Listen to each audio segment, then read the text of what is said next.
Let's go to Dr. Malcolm Davis from ASPI this morning for his thoughts. Malcolm, good to see you. So do you think this ultimately sails through and TikTok is kicked out?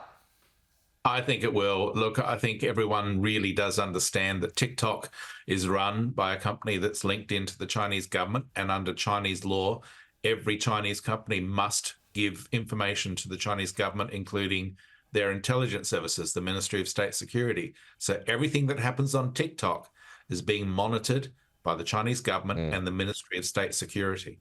Is this where, in your view, the American freedom of speech argument runs into a bit of a trap? Yes, in the sense that obviously, TikTok is about being able to express yourself online.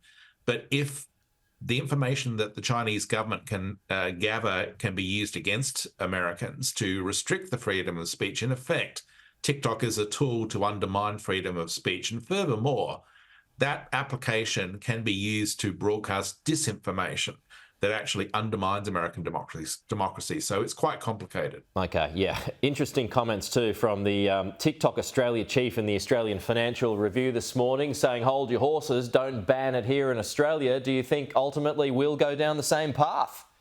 I think we should. As I said, everything that happens on TikTok is monitored by the CCP and the Ministry of State Security. So Australian users need to be aware that whatever they're doing on TikTok is being monitored in Beijing. Any chance ByteDance breaks up in the US just to keep it there somehow, Malcolm?